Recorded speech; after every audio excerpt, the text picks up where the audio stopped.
Hello TV fans and welcome to Lost in the Reel. Today I am so excited to be talking about the new limited series, Fellow Travelers, from Showtime and Paramount Plus, and starring Bridgerton's Jonathan Bailey and Magic Mike's Matt Bomer. Where does this gay romantic drama fall in line with others like it from 2023? Let's talk about it.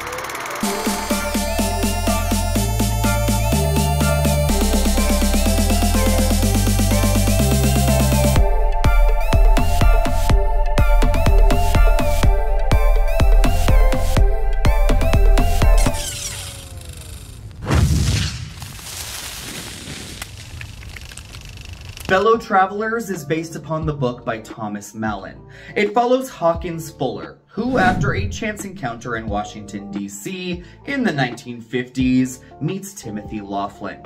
The two begin a volatile and dangerous romance that spans the Vietnam War protests of the 1960s, the drug-fueled disco hedonism of the 1970s, and the AIDS crisis of the 1980s, while facing obstacles in the world and in themselves.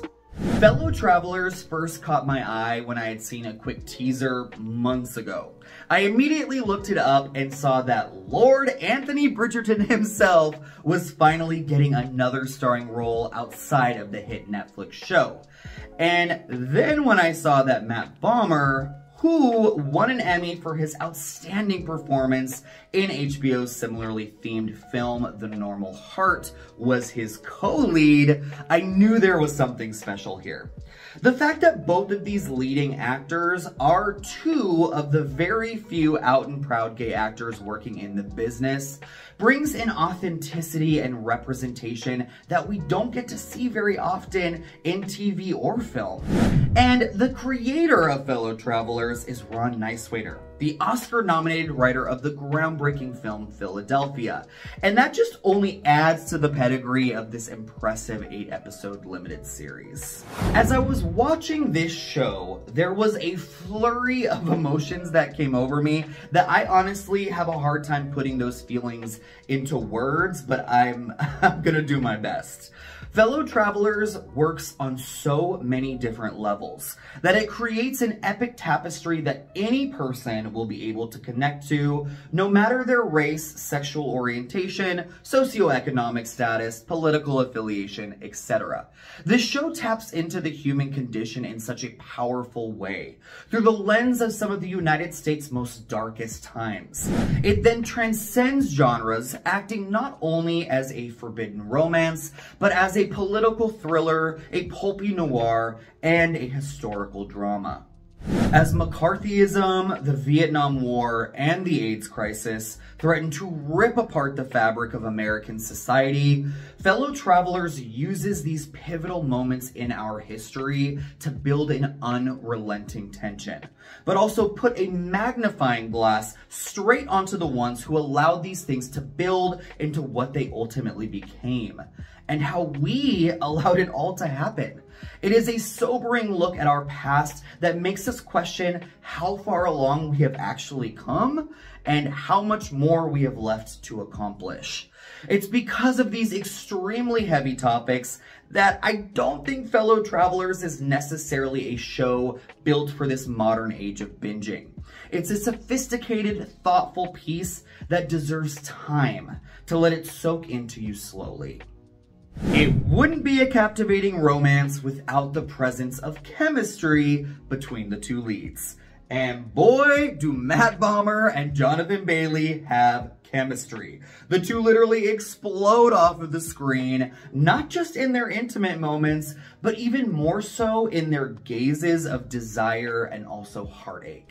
Bomer plays completely against type as Hawkins Fuller, though at first you'll think otherwise. This character is so unlikable that it was hard at times to ever root for their relationship to succeed.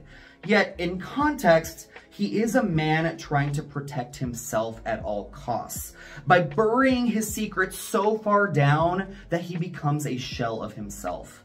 Bailey's Tim Laughlin, on the other hand, is the more naive and genuine one, who is impossible not to love despite his self-inflicted earnestness.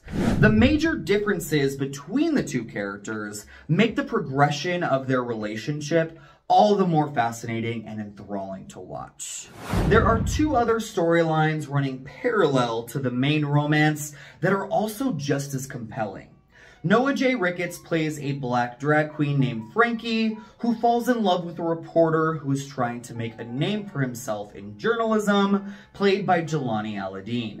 This arc is brilliantly connected to our leads throughout the years and tackles our country's sordid history of race relations, which provides an extremely important perspective that this story needed.